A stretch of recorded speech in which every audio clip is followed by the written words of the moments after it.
Hoy quiero hablar de un tema que para mí ha sido muy interesante y muy edificante.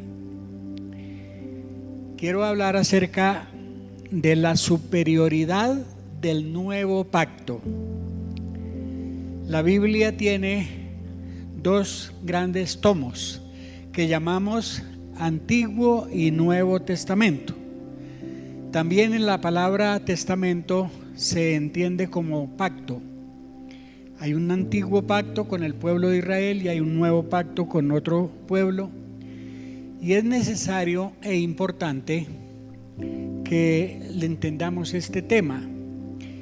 Yo por muchos años no lo entendí. Apenas hace unos 3 o 4 años entendí este tema. Y llevo en el ministerio 56 años. Entonces ya podrán darse cuenta que en la Biblia hay mucho que aprender, pero muchas veces nosotros nos contentamos con lo que ya sabemos y no ahondamos en la Biblia, en lo que la palabra de Dios dice. Leyendo la carta de Pablo a los Hebreos, entendí este tema. Mi pregunta era: ¿por qué se le escribió esa carta a los hebreos? La palabra hebreos está dirigida como al pueblo de Israel cuando estaba errante antes de ser organizado pueblo de Israel. Por ejemplo, en la época de los patriarcas, como era un pueblo disperso, era comenzando a formarse el pueblo, los llamaban hebreos, que quiere decir dispersos, como un pueblo disperso. Entonces descendieron a Egipto y en Egipto los llamaban los hebreos, y en el desierto cuando estaban los llamaban los hebreos. Todavía no tenía el nombre Israel. Entonces, cuando yo empecé a entender por qué la carta a los hebreos, me di cuenta que se refería esa carta dirigida a los judíos, pero no a los judíos ortodoxos, sino a los judíos cristianos que parecían un pueblo disperso según la opinión de los judíos ortodoxos. Y yo empecé a leer, y sobre todo en la nueva traducción viviente, que hoy día muchas iglesias la están usando. Creo que inclusive aquí fue aceptada como la versión para estudiar. Habla de la superioridad del nuevo pacto sobre el antiguo pacto y la superioridad del cristianismo sobre el judaísmo. Eso está ahí en la introducción de la carta a los hebreos. Y yo empecé a estudiar el tema y me di cuenta de esa gran verdad, y como fruto de ese estudio escribí este libro que se llama El Nuevo Pacto. Y es un estudio que muestra la diferencia y los aspectos principales entre el antiguo pacto y el nuevo pacto. Para entenderlo un poquito, quiero mencionar brevemente el fondo histórico. El pueblo de Israel nació con el llamamiento que Dios le hizo a Abraham. De Ur de los Caldeos lo llevó y le dijo: te mostraré una tierra y allá haré de ti una gran nación y serás bendición a todas las familias de la tierra. Y de Abraham nació el pueblo de Israel. Entonces ese pueblo era un pueblo especial desde el comienzo, y Dios trató de esa manera a ese pueblo. Y podemos analizar, por ejemplo, en el libro de Éxodo, capítulo 19, versículo 5 y 6, y vamos a mirar para darnos cuenta del propósito de Dios en ese momento con ese pueblo. dice el versículo 5: ahora pues diréis, si diereis oído a mi voz. Noten que está llamando la atención. Si diereis oído a mi voz y guardares mi pacto, estoy hablando de pactos, vosotros seréis mi especial tesoro sobre todos los pueblos, porque mía es toda la tierra.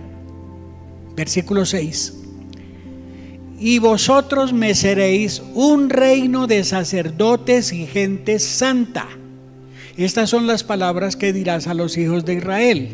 Y note que ahí está hablando de que ese pueblo, que era su especial tesoro sobre todas las naciones, sería un reino de sacerdotes y gente santa. Lo que quiere decir que Dios en ese momento quería hacer de ese pueblo su reino. Ustedes serán un reino de sacerdotes y gente santa. Y el pueblo dijo: sí, sí, Señor. Pero si uno lee la historia, ellos no lo creyeron ni lo obedecieron. Y Dios no pudo establecer su reino con Israel porque el pueblo no le obedeció ni le creyó. En el libro de Samuel, primer libro de Samuel, capítulo 8, encontramos allí, hablándole a Samuel, que ese pueblo hizo lo contrario. Por favor, si ponen primera de Samuel 8, y ahí encontramos en el versículo 7 y 8, creo que es, dice, está bien el anterior. Le dijeron a Samuel: he aquí tú has envejecido y tus hijos no andan en tus caminos, por tanto constitúyenos ahora un rey, no Dios, no el Señor, sino un rey que nos juzgue como tienen las demás naciones. Y dice el siguiente versículo, o los dos: dijo Jehová a Samuel: oye la voz del pueblo en todo lo que te digan, porque no te han desechado a ti, sino a mí me han desechado para que no reine entre ellos. Noten la diferencia. Mantengan ahí el texto, porfa. En Éxodo, Dios dice: ustedes me serán un reino de sacerdotes y gente santa. Los he escogido para eso. Y ellos dijeron sí en ese momento, pero no le creyeron ni le obedecieron. Y luego están pidiendo que les dé un rey como las demás naciones, no como Dios, sino como las demás naciones. Y dice ahí claramente el versículo: porque no te han desechado a ti, a Samuel, sino que a mí me han desechado para que no reine sobre ellos. Y por eso Dios no pudo establecer el reino teocrático en Israel, porque el pueblo pidió fue un rey como las demás naciones y desecharon a Dios. Dice: no te han desechado a ti, sino a mí. Y la iglesia tiene que entender que ese reino que Israel despreció es el reino establecido con la iglesia hoy día. Pero la iglesia muchas veces no ha entendido, y aunque habla de rey y habla de reino, no vive como reyes y sacerdotes. Y ha sido ese el problema de tanto en el Antiguo Testamento como en el Nuevo. Y por eso es que Dios, estableciendo ya la iglesia, que de esto hablo ya enseguida, quiere que nosotros como iglesia seamos el verdadero reino que Jesús vino a restaurar. Por eso desde que inició su ministerio dijo: el reino, arrepiéntanse porque el reino de los cielos se ha acercado. Y lo estableció con la iglesia. Pero no voy a entrar en ese tema del reino porque no es el tema principal. Y quiero hablar un poquitico del fondo histórico, continuar, porque como el pueblo pidió un rey como las demás naciones, Dios le dijo: sí, nómbrelos. Y Samuel nombró el primer rey, que fue Saúl. ¿Y cómo le salió ese rey?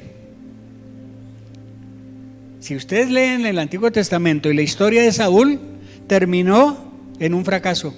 Inclusive dice que Dios lo mató porque fue a consultar a una hechicera y murió Saúl de esa manera, completamente fracasado.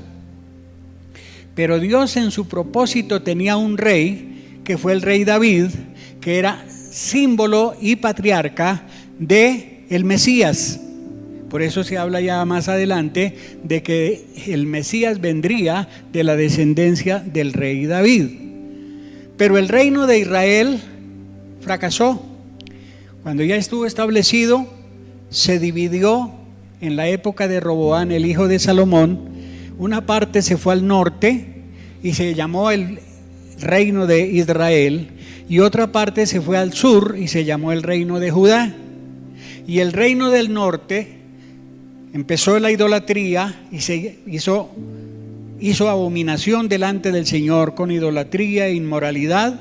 Se levantó un rey perverso que se llamaba Acam, con una mujer perversa que se llamaba Jezabel, y el reino del norte fracasó y lo invadieron en el año 720 antes de Cristo. Lo invadió el reino de Asiria, y a partir de esa fecha Israel desapareció como reino, y las 10 tribus que lo formaban nunca han vuelto a ser tribus organizadas hasta el día de hoy, y están dispersas porque el pueblo desobedeció a Dios. El reino del sur, Dios le había dado la promesa a David, y aunque hicieron pecado igual que los otros, o casi igual que los otros, fueron llevados cautivos a Babilonia durante 70 años. Y estuvieron bajo el imperio babilónico 70 años, después bajo los persas, después bajo el imperio griego, y cuando Cristo vino estaban bajo el imperio romano. Así que Israel terminó en una crisis, casi desaparecido.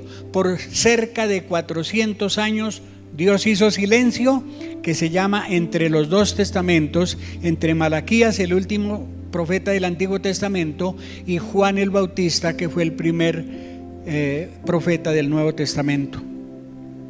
Y noten que esos 400 años, el silencio de Dios, ni Dios habló ni los profetas hablaron. ¿Cómo terminó el reino de Israel? En fracaso, en crisis. Y uno se pregunta, ¿por qué? Por desobediencia, ¿verdad? Entonces, estando en esa crisis, se cumplió el tiempo en que Cristo había de venir, y dice Gálatas 4, cuando vino el cumplimiento del tiempo, Dios envió a su Hijo, nacido de mujer y nacido bajo la ley, para que lo redimiese del pecado. Y Cristo vino y vivió sus primeros 30 años bajo la ley del Antiguo Testamento. Por eso Cristo dijo: yo no he venido a abrogar la ley, sino a cumplirla, porque hasta ese momento nadie la había podido cumplir. Solo Cristo cumplió la ley 100%. ¿Y por qué lo vivió bajo la ley y la cumplió? Para satisfacer la justicia de Dios, que había dicho: la paga del pecado es muerte, mas el regalo de Dios es vida eterna. Entonces Jesús tuvo que morir para satisfacer la justicia de Dios y cumplir la ley, para podernos liberar de la ley del pecado. Cuando uno entiende esto, empieza a ver la gran obra de Cristo, porque no solamente murió para salvarnos, en su muerte hizo una cantidad de beneficios que hoy día nosotros los podemos disfrutar. Pero necesitamos entenderlo para vivir una vida completamente diferente de los demás pueblos. Y aquí es donde entra el estudio real de lo que es el nuevo pacto. Esto que les menciono es a manera de introducción para ver los dos pactos. Entonces la pregunta es: ¿a quién iba dirigido el antiguo pacto? ¿A quién iba dirigido? ¿Cómo? Al pueblo de Israel. Su costumbre, su historia, su cultura, sus ritos, su adoración, todo estaba dirigido al pueblo de Israel, pero terminaron fracasados por desobediencia. Entonces vino Cristo y estableció el nuevo pacto. Y la pregunta es, ¿a quién va dirigido el nuevo pacto? ¿A quién? Eso de que nosotros, eso suena muy bonito, pero si no lo entendemos, la pregunta es, no nos beneficia. Cuando nosotros decimos, ¿a quién va dirigido el nuevo pacto? Va dirigido a los gentiles, al pueblo gentil, y la palabra gentil en ese sentido quiere decir que no es judío. Entonces nosotros no somos judíos, somos gentiles. Y el nuevo pacto va dirigido a los gentiles, de los cuales se formó la iglesia cristiana. Y nosotros somos gentiles, pero también iglesia cristiana, redimida por Cristo, no por la ley, sino por la gracia. Y aquí viene ya a entrar en materia de nuestro tema.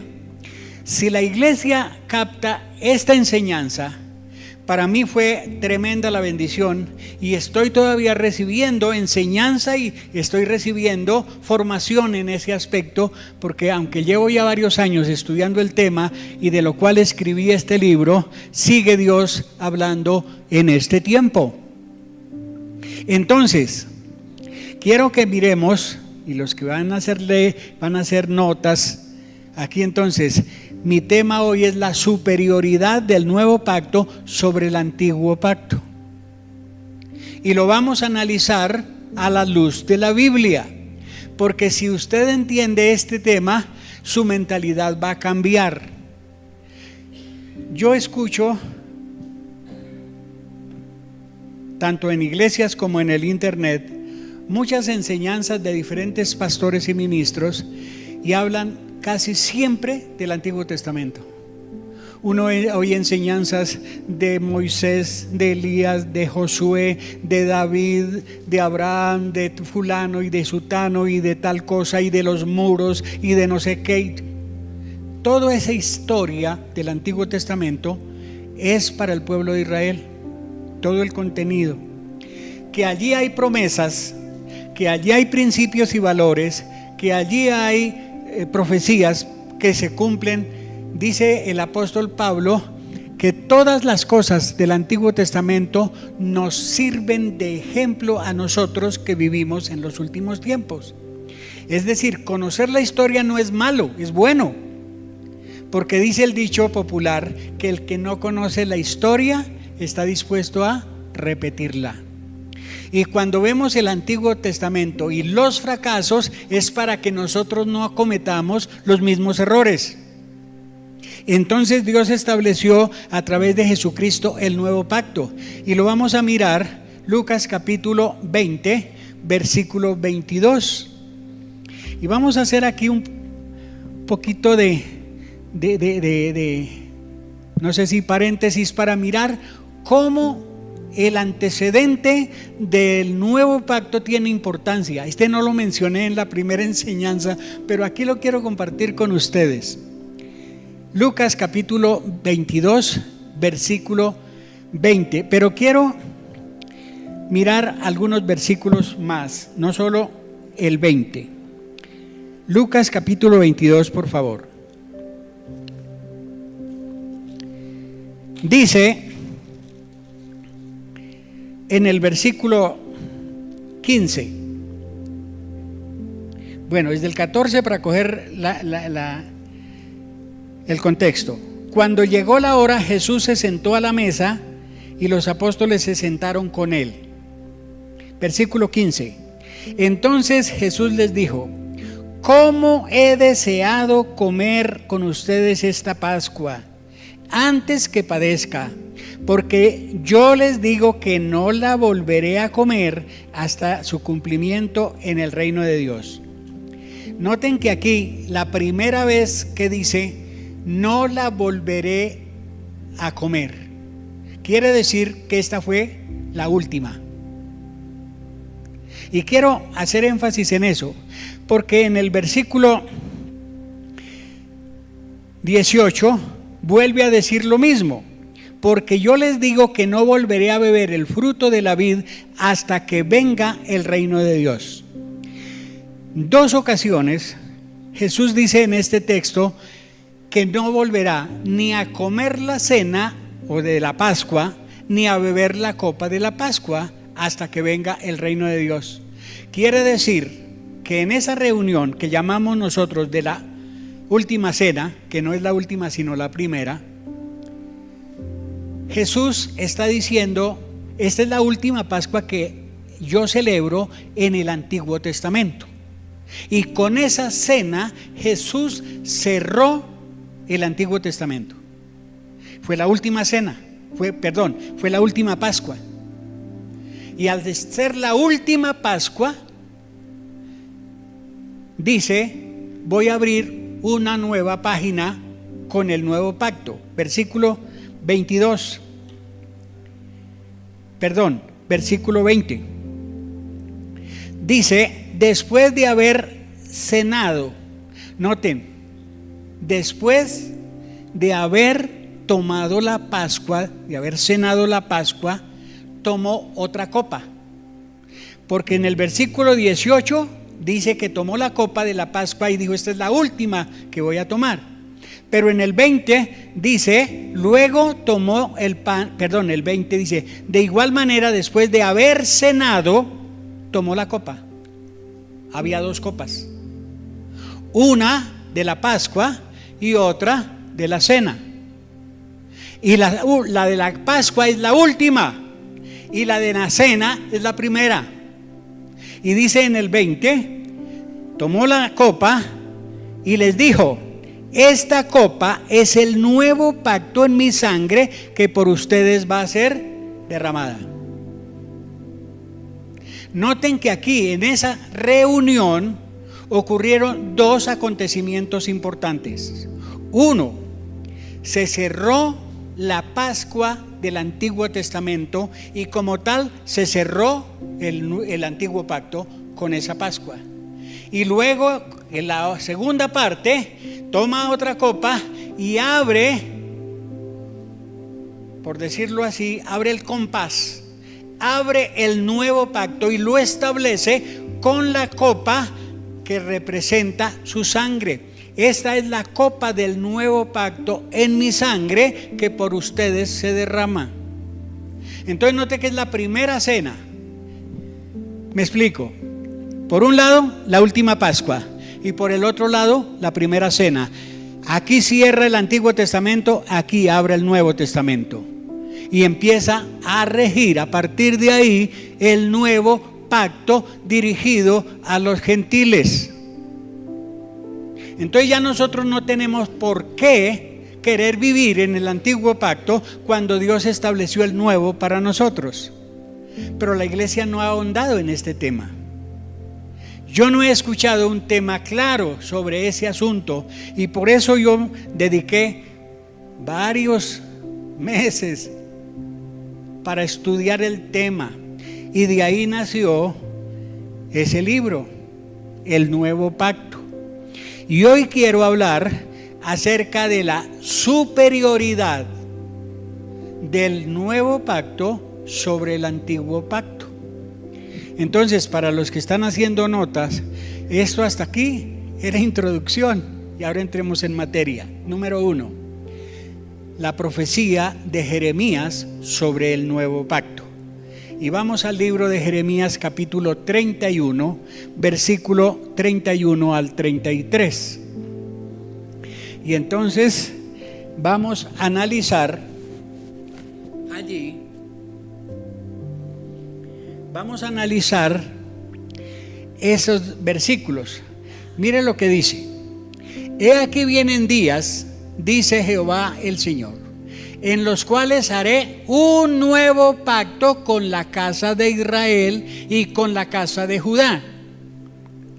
Versículo siguiente: no como el pacto que hice con sus padres el día que los tomé de su mano para sacarlos de la tierra de Egipto, porque ellos invalidaron mi pacto. Noten, ellos invalidaron mi pacto, el antiguo pacto, aunque yo fui un marido para ellos, dice el Señor. Versículo 33. Pero este es el nuevo pacto que haré con la casa de Israel después de aquellos días, dice Jehová. Daré mi ley en su mente y la escribiré en su corazón, y yo seré a ellos por Dios y ellos me serán por pueblo. Y ese pacto está dirigido a la iglesia del Señor de los gentiles, es decir, para nosotros. Esa profecía está dirigida al nuevo pacto dirigido a los gentiles que hoy formamos la iglesia del Señor. Con esto en mente, podemos nosotros notar entonces que esa ley fue escrita, la antigua, en tablas. Dice, no como la ley que estuvo con los padres, la ley de Moisés en el Sinaí, escrita en tablas de piedra. Aquí dice, daré mi ley en su mente y la escribiré en su corazón. Ya vamos a mirar, en el Nuevo Testamento habla de las tablas de su corazón. Segunda de Corintios, capítulo 3, versículo 2. Encontramos allí que nos habla acerca de este asunto. Entonces, en el capítulo 2, versículo 2 y 3 dice, nuestras cartas sois vosotros en nuestros corazones, escritas en nuestros corazones, conocidas y leídas por todos los hombres. Versículo 3, siendo manifiesto que sois cartas de Cristo expedidas por nosotros, escrita no con tinta. Y miren esa importancia, no con tinta, sino con el Espíritu del Dios vivo, no en tablas de piedra como las antiguas, sino en las tablas de carne de su corazón. Note que la ley es diferente. La ley antigua estaba escrita en tablas de piedra y estaba en el pueblo, pero aquí dice que está escrita en la mente y en nuestro corazón, así que nosotros somos portadores de la ley permanentemente. ¿Pero le estamos obedeciendo? Entonces, si nosotros entendemos esto, tenemos que empezar a reflexionar cómo estoy viviendo yo según la ley escrita en mi mente y en mi corazón. Y aquí vamos a ahondar un poquito, porque es que a veces nosotros nos volvemos como muy livianos con el asunto. Venimos el domingo, aquí podemos cantar, levantar nuestras manos y hacer muchas cosas, pero salimos y durante la semana, ¿qué hacemos con nuestra vida cristiana?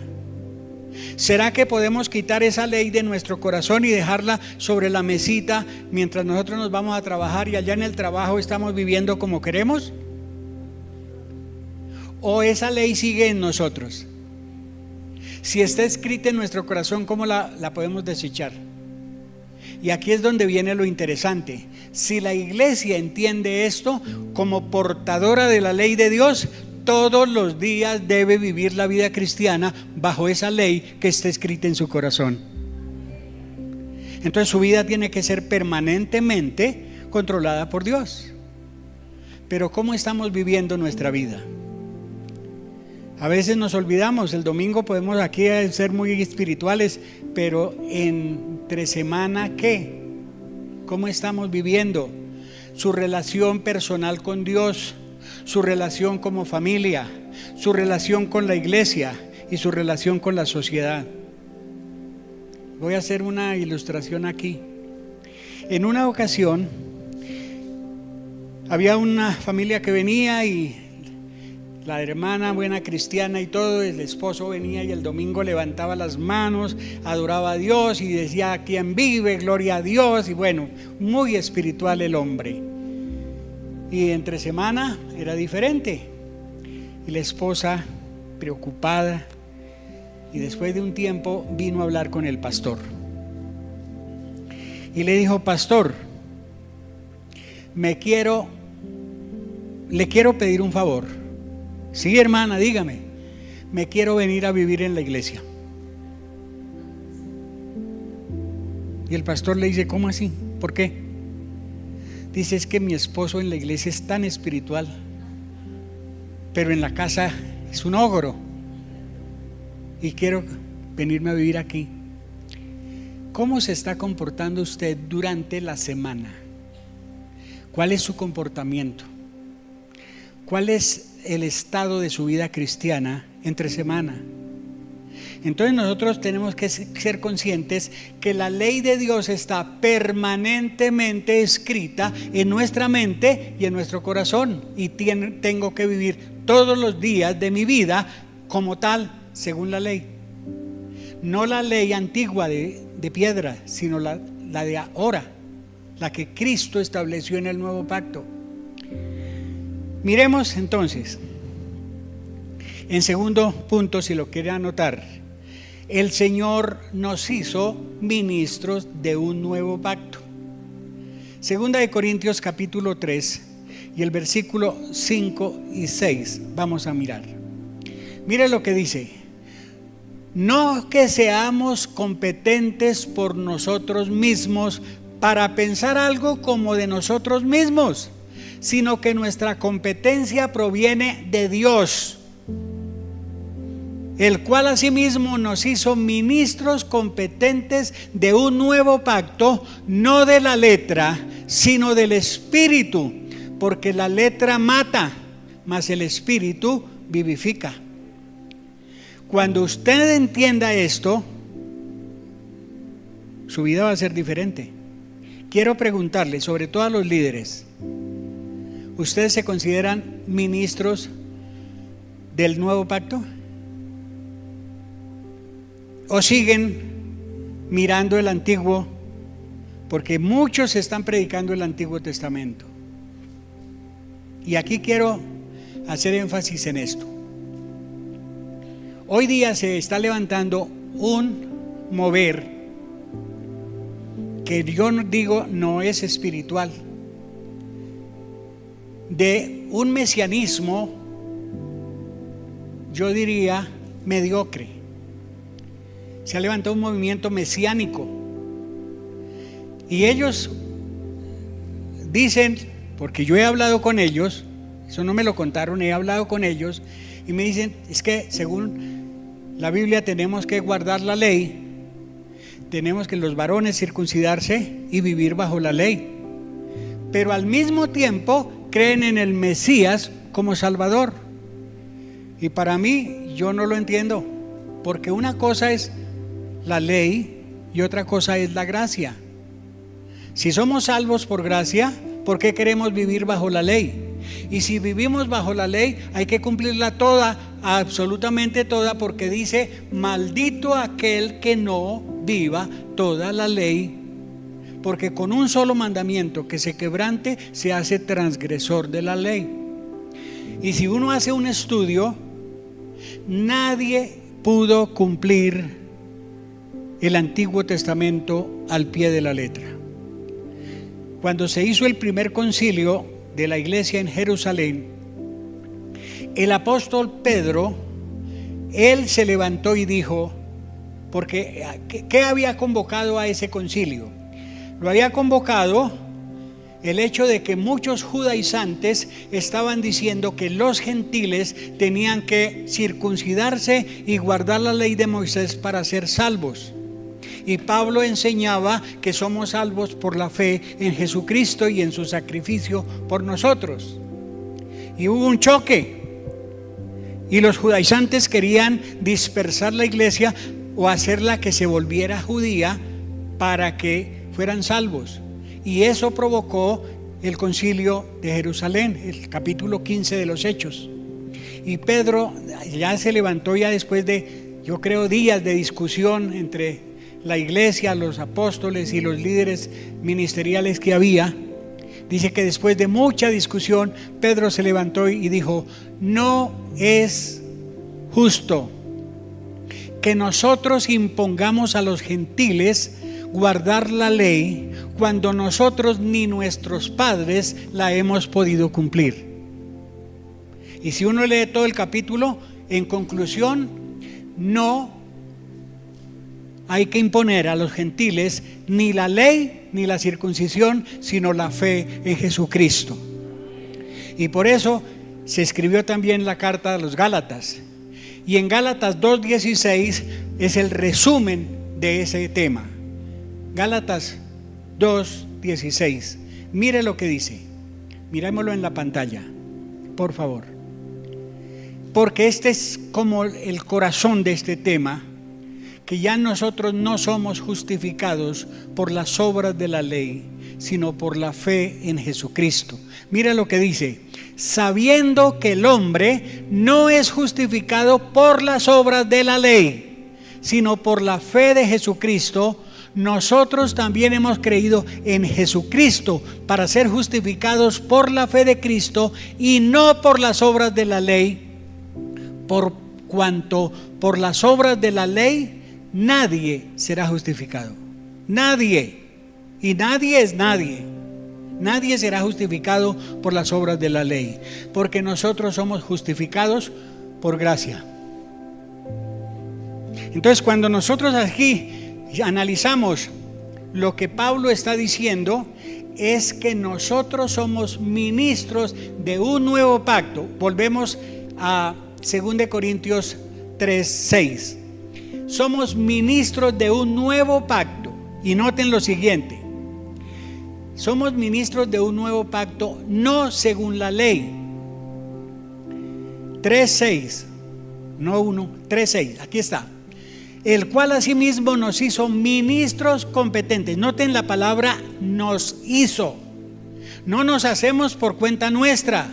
Él nos hizo ministros competentes de un nuevo pacto, no de la letra, no de la ley, sino del Espíritu, porque la letra mata, mas el Espíritu da vida.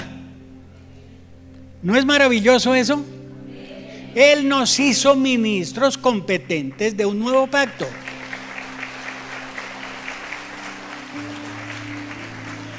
Pero nosotros queremos vivir bajo el Antiguo Testamento y hablamos de toda una cantidad. Uno escucha de Josué, de David, de los muros de Jericó, de fulano, de tal, y empieza por allá. Todo eso es cultura hebrea. Todo eso fue para el pueblo de Israel y la historia lo enseña, pero nos advierte que nosotros debemos aprender de la historia para no caer en los mismos errores que cayeron ellos. Y la pregunta que les hice: ¿cómo terminó el pueblo de Israel? En una crisis. Y no era porque no tenían la ley, sino porque no la pudieron cumplir. Entonces el Señor manda a Jesucristo, quien cumplió la ley y nos liberó del poder del pecado que estaba en la ley, para liberarnos y declararnos justos ante Dios. Cuando yo leo, por ejemplo, y vamos a mirarlo, 2 Corintios 3:21, ese versículo es poderoso si lo entendemos. Mira lo que dice 2 Corintios 3:21. Es el mismo capítulo. Ese capítulo es tremendo. Bueno, dice: al que no conoció pecado, por nosotros lo hizo pecado. Perdón, es 2 Corintios 5:21. 5:21. Perdónenme allá que yo dije 3, y es 5:21. Dice: al que no conoció pecado, por nosotros lo hizo pecado, para que nosotros fuésemos hechos justicia de Dios en él. Me explico. Aquí Jesús intercambió su naturaleza santa por la nuestra pecaminosa. Lo repito: Jesús intercambió su naturaleza santa por la naturaleza pecaminosa nuestra. Y dice: el que no conoció pecado, por nosotros se hizo pecado, para que nosotros, siendo pecadores, seamos hechos justicia de Dios en él. ¿No es eso maravilloso?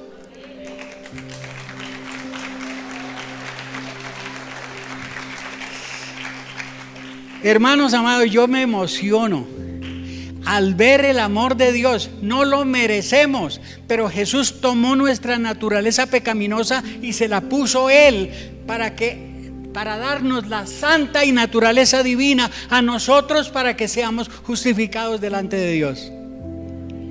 Entonces yo soy santificado y justificado por la obra de Cristo. Y por eso somos ministros de un nuevo pacto, no de la letra que mata, sino del Espíritu que da vida. Punto número 3. Quiero hablarles ahora la superioridad del nuevo pacto sobre el antiguo pacto. Y cuando nosotros miramos aquí, volvemos al capítulo 3 de Segunda de Corintios. Y quiero allí mostrar 3 aspectos que muestran la superioridad del nuevo pacto sobre el antiguo. Capítulo 3, versículos 7 y 8. Mire lo que dice. Si el ministerio de muerte, grabado en letras en piedra, ¿a qué se refiere eso? A la ley del Sinaí. Fue escrita esa ley en piedras, con letras en piedra. Y si uno lee en Éxodo, cuando Dios manifestó la ley en el Sinaí, fue gloriosa. Pero esa ley, ese ministerio de ley, ¿qué produce según este versículo? Muerte.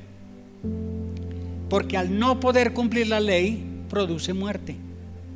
Y dice, si el ministerio de muerte grabado con letras en piedra fue con gloria, tanto que los hijos de Israel no pudieron fijar en la vista en el rostro de Moisés a causa de la gloria de su rostro, la cual había de perecer, esa ley debía de perecer, ¿cómo no será más bien con gloria el ministerio del Espíritu?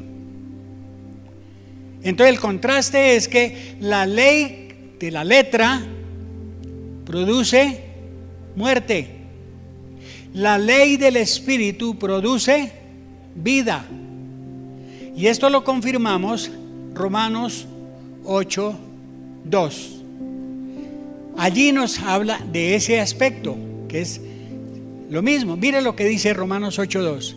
Porque la ley del Espíritu de vida en Cristo Jesús nos libra de la ley del pecado y de la muerte. Ahí están 2 leyes: la ley del Espíritu y la ley del pecado. La ley del Espíritu produce vida y la ley del pecado produce muerte. Y cuando nosotros miramos aquí, la pregunta es, ¿en cuál lado quiero estar yo? ¿Con la ley del Espíritu o la ley del pecado? Y tenemos que tomar una decisión, porque no podemos ser neutrales. Entonces, cuando yo miro aquí, el primer contraste entre la ley es que el uno produce, la ley de la ley escrita en letra produce muerte, mas la ley del Espíritu produce vida.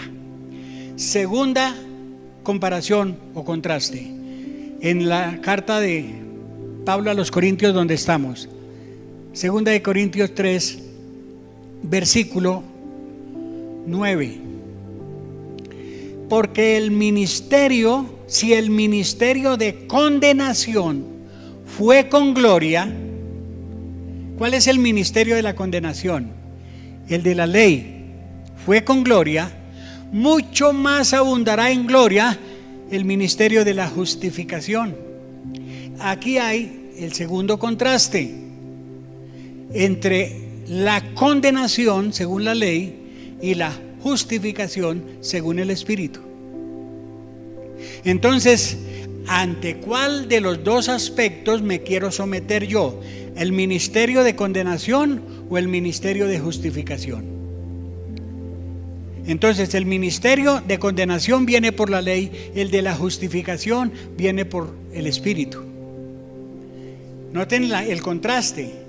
Y el tercer contraste, versículo 10 y 11. Porque aún lo que fue glorioso no es glorioso con respecto, en comparación con la gloria más eminente. Porque si lo que perece tuvo gloria, mucho más glorioso será lo que permanece. Aquí el contraste es entre lo que perece con lo que permanece.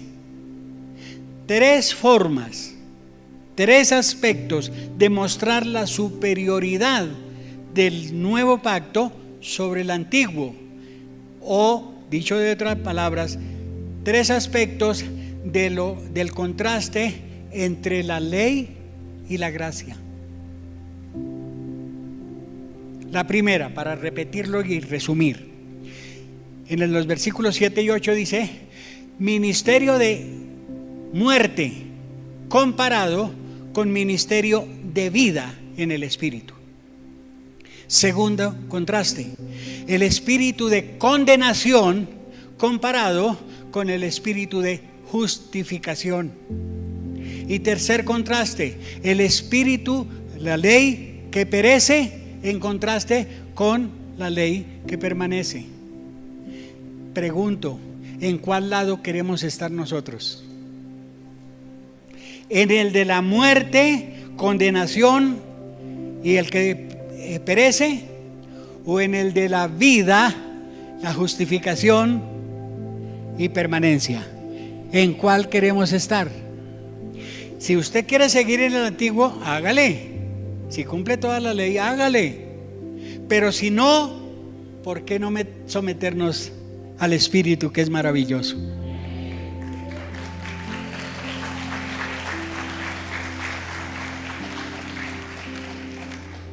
Entonces, cuando yo veo ese gran contraste y veo la superioridad del nuevo pacto sobre el antiguo, y veo la superioridad del cristianismo sobre el judaísmo, yo quiero estar donde estoy, con Cristo. Porque para mí la Biblia dice que con Cristo soy más que vencedor. Yo no pude con la ley, entonces estoy en Cristo, el cual me fortalece. Todo lo puedo en Cristo que me fortalece. Maravilloso, ¿verdad? Y mire la última parte, que están haciendo notas. Número 4, la alegoría de los dos pactos. Hay una alegoría muy interesante, Gálatas capítulo 4. Es que lo que estoy hablando lo estoy tomando de la Biblia para ver esta gran verdad. Gálatas capítulo 4, versículo 21 en adelante. Dice: decidme los que queréis estar bajo la ley, ¿no habéis oído la ley? Porque está escrito que Abraham tuvo dos hijos, uno de la esclava, el otro de la libre. Pero el de la esclava nació según la carne, mas el de la libre por la promesa, los cuales son una alegoría. Estas dos mujeres son los dos pactos. El uno proviene del monte Sinaí, el cual viene de Agar, que es hijo, que da hijos para esclavitud. Este es Agar, la concubina de Abraham. Porque Agar es el monte Sinaí en Arabia y corresponde a la Jerusalén actual, pues está junto con sus hijos en esclavitud. Mas Jerusalén, la de arriba, la celestial, la cual es madre de todos nosotros, es libre. Versículo 28. Así que, hermanos, nosotros como Isaac somos hijos de la promesa, hijos de la libre. ¿Cuántos dan gloria a Dios? Versículo 31. Mire cómo remata el versículo 31. De manera, hermanos, que no somos hijos de la esclava, sino hijos de la libre. Maravilloso. Hay una alegoría de los dos pactos. El uno viene de la ley del Sinaí, que da hijos para esclavitud, según Agar, la concubina de Abraham, que fue según la carne. Pero Sara es la mujer de la promesa, y nosotros somos hijos de Sara y de la promesa, por eso somos libres en Cristo Jesús. Y aquí viene la verdad aplicable: nosotros ya no estamos viviendo bajo la ley, sino bajo la gracia. Si ustedes quieren someterse a la ley, es otra cosa. Pero cuando yo entendí este tema, para mí el nuevo pacto ahora es una verdad real. Y estoy estudiándola. El Nuevo Testamento hay que leerlo, releerlo, aplicarlo, vivirlo y compartirlo. Y lo voy a mencionar, simplemente mencionar en 3 aspectos. Número 1, los 4 evangelios nos muestran la vida y el ejemplo de Jesús.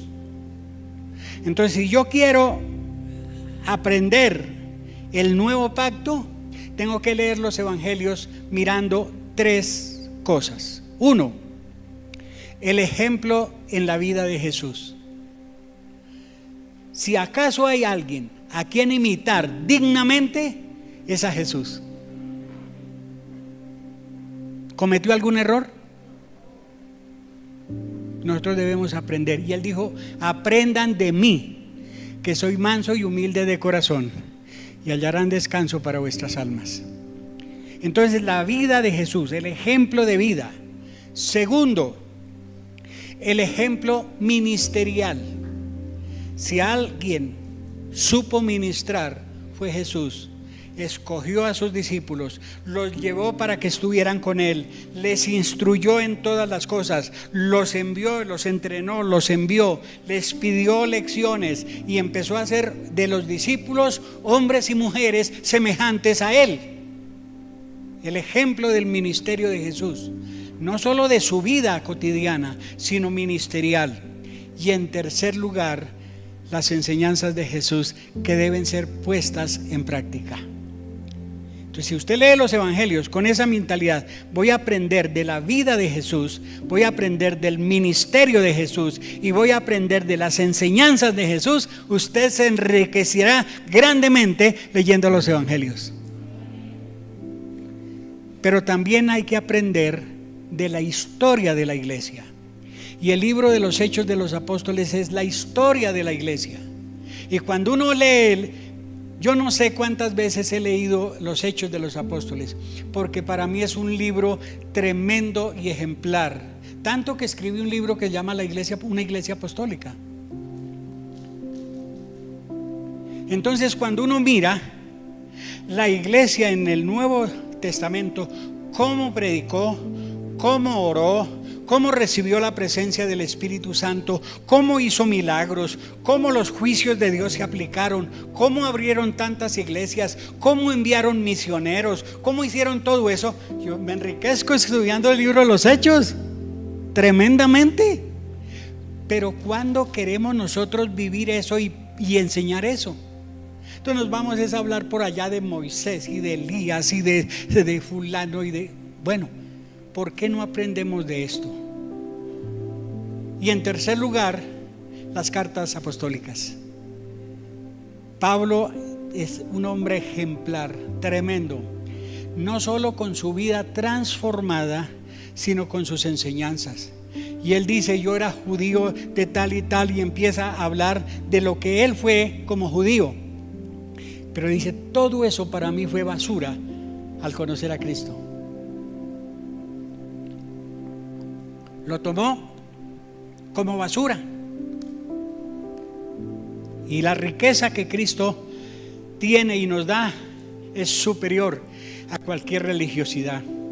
Cartas de Pablo enriquecen. Entonces, si usted quiere vivir el nuevo pacto, estudie los evangelios y aplíquelos.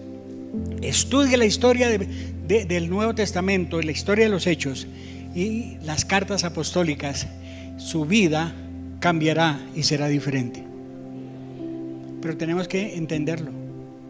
Entonces, el Señor dice: hay 2 pactos, y los pone como ejemplo el de la ley del Sinaí y el del monte Sinaí de la gracia, perdón, el monte Calvario de la gracia. Entonces, cuando yo hice el estudio del nuevo pacto y escribí aquí, encontré cerca de 10 aspectos superiores en el nuevo pacto en comparación con el antiguo. Ahora quiero aclarar, no es que nosotros estemos desechando el Antiguo Testamento. Lo que estamos diciendo es que ese no es para nosotros, es para los judíos. Y ellos tienen que vivirlo y todavía están festejando su Pascua, sus fiestas, su religiosidad y su tradición, entre otras cosas. Para nosotros eso es historia, pero para vivencia cristiana, el nuevo pacto. Y tenemos que aprender a vivir bajo el nuevo pacto, y al entenderlo y vivirlo, hay que enseñarlo. Eso es lo que yo estoy tratando de hacer. Enseñar el nuevo pacto para vivir en el nuevo pacto y disfrutar de todo lo que enriquece el nuevo pacto. Para mí es una vida abundante y poderosa en Cristo Jesús. Y quiero cerrar mencionando, voy a mencionar 2 o 3 diferencias entre el antiguo y el nuevo. Una es que hay una gran diferencia entre la ley y la gracia. La ley va por obras, la gracia va por la fe. Y el apóstol Pablo escribe a los romanos diciendo: ya no estamos viviendo bajo la ley, sino bajo la gracia. Y de eso hay una cantidad de enseñanzas y las tengo aquí consignadas en el libro. Pero el segundo ejemplo es acerca de la obra del Espíritu Santo.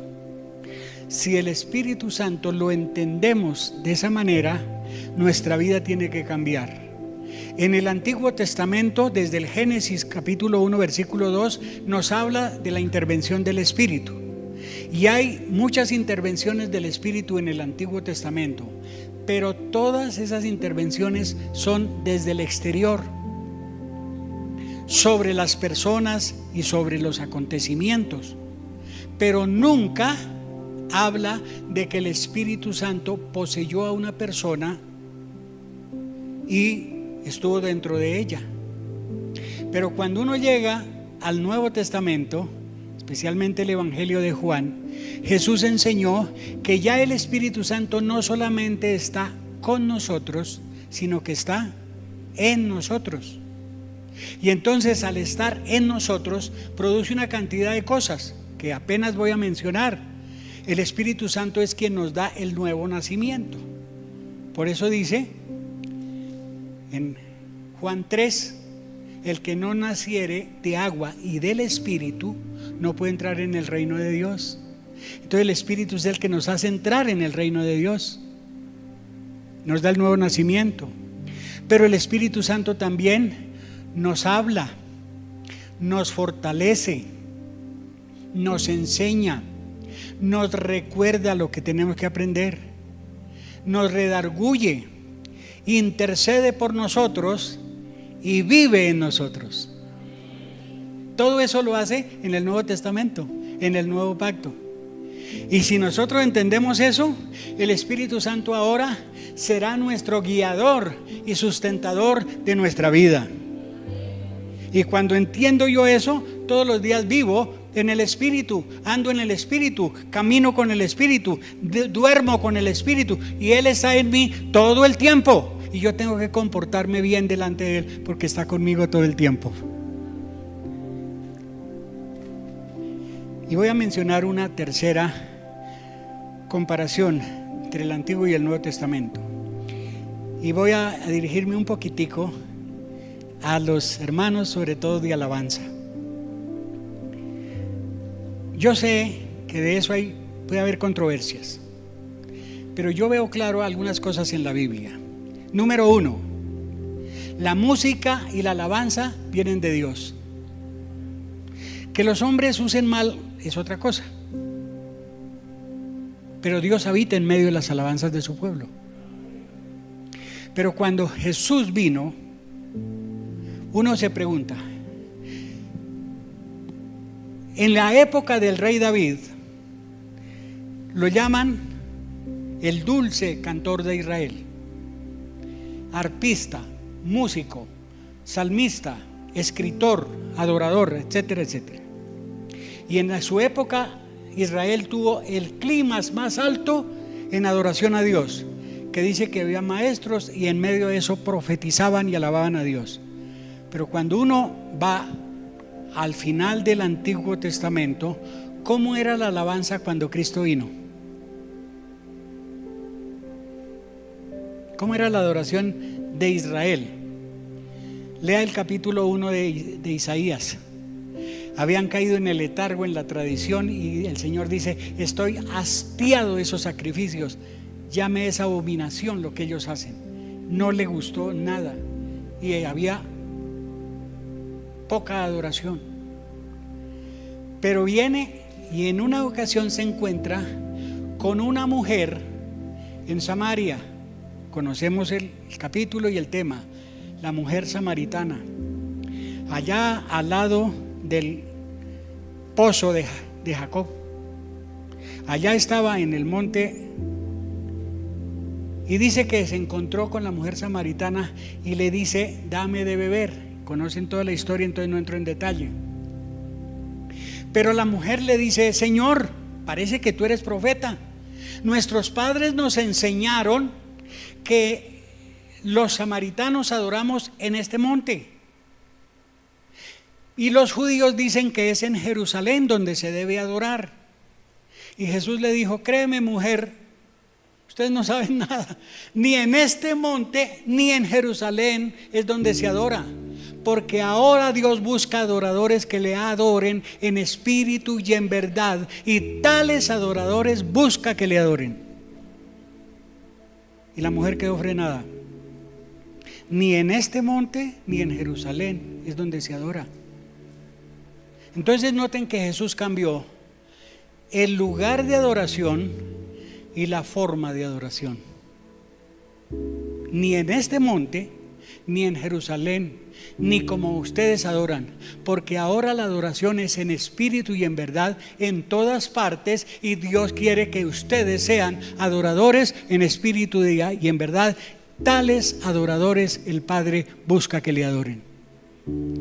¿Notan ustedes la diferencia? Entonces necesitamos entrar en un proceso. Cuando yo escribí ese capítulo, porque esos capítulos están en el libro, para mí fue tremendo.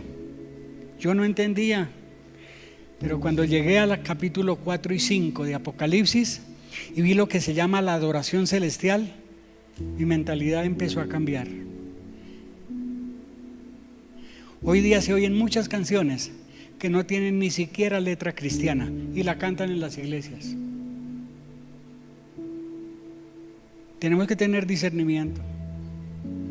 El ritmo, la música. ¿Qué es lo que Dios quiere que hagamos? Adoración en espíritu y en verdad. Perdonen, voy a ser muy directo. No estoy diciendo de esta congregación, pero en muchas partes los músicos cristianos son artistas, pero no adoradores. Son buenos músicos, pero no adoradores. Son buenos cantores, pero no adoradores. Entonces son artistas. Y Dios no está buscando artistas, está buscando adoradores que le adoren en espíritu y en verdad. Cuando yo me enfrento con estas verdades, digo: Señor, perdóname mis errores, pero enséñame a adorar en espíritu y en verdad. Y espero que ustedes también lo hagan. Para mí el nuevo pacto es una bendición profunda que me ha bendecido, y juntamente con el tema del reino han enriquecido mi vida tanto que solo puedo decir: gracias, Señor, por tu gran misericordia y paciencia con nosotros. Pero que Dios nos ayude a entender y a vivir la superioridad del cristianismo sobre el judaísmo y la superioridad del nuevo pacto sobre el antiguo pacto. ¿Quiere usted ser un verdadero adorador y un seguidor de Jesús y del nuevo pacto? ¿Quiere serlo? Colóquese de pie y vamos a orar.